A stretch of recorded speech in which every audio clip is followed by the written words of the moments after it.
Welcome to your Daily 5 for Monday, December 25th, 2023.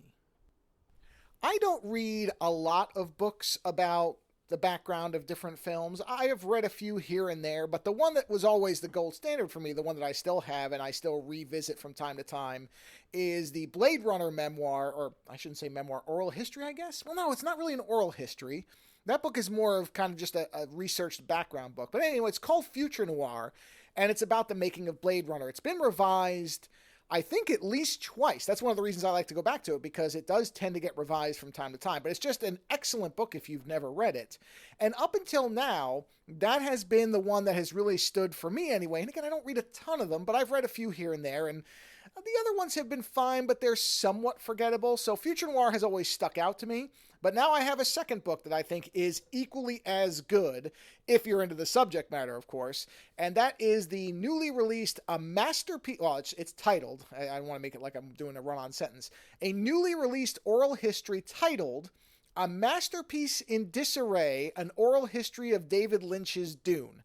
Now, if you've listened to the show for a while, you know that I am a huge fan of Lynch's version of Dune, which I have stopped at this point calling it adaptation, and instead, because I think this is actually very accurate, would call a reimagining of the first Dune book by Frank Herbert. I think if you read the book and then watch the movie, it is a very fair criticism to say that there are some big changes to it. But I love that movie. I think it has such a wonderful visual style and an artistry that so many movies just don't have.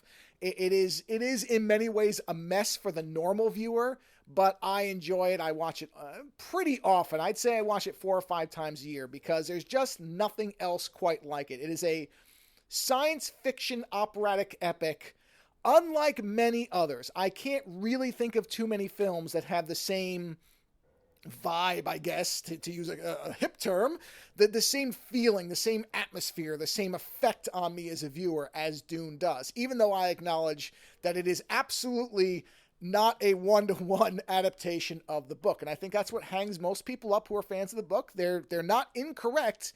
There are some, in many cases, fundamental changes to what the book is, and that's where I think a lot of people just lose it. And it is very rushed at times because it was edited without Lynch's consent.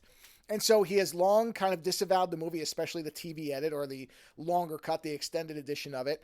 And he almost never talks about it because it is, from what he has said, the most painful movie-making experience of his life.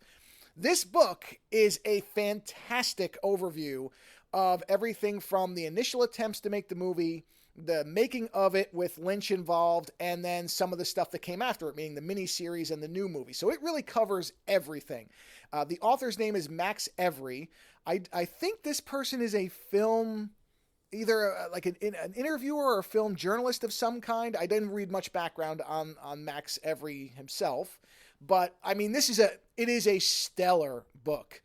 If you have even a mild interest in Lynch's Dune, I don't know that it would be that interesting to somebody who doesn't like the movie, although it might be. If you really hate the movie and you're interested in how it got changed so much from what it was supposed to be, you actually could get something out of this. Even if you're not a fan of Lynch's Dune, you might be interested in the book because it does explain why some things were done the way they were done. Whether you agree with them or not, of course, is a different matter, but it does get into the explanations of some of the changes. It explains why some of the editing is so bad, which is mostly the fact that Lynch wasn't involved in it and they didn't want to make it as long as he wanted to make it. But again, overall, I would put this right up with Future Noir as probably one of the best film background books I've ever read. They can be very mixed. The other ones I've read have been fairly forgettable because I can't even think of them outside of Future Noir. But this and Future Noir, I think, are the best ones I've ever read. Actually, if you have suggestions on books of this caliber, I'm happy to take them. If you think there's a book I should read, I'll read it.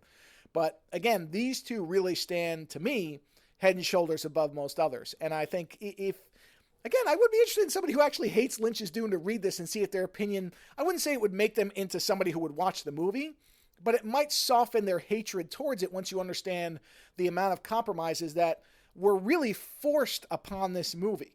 That it was not intended to be exactly how it was, and so it is inherently destroyed by the process that was outside of Lynch's control. But again, it is called A Masterpiece in Disarray, an oral history of David Lynch's Dune.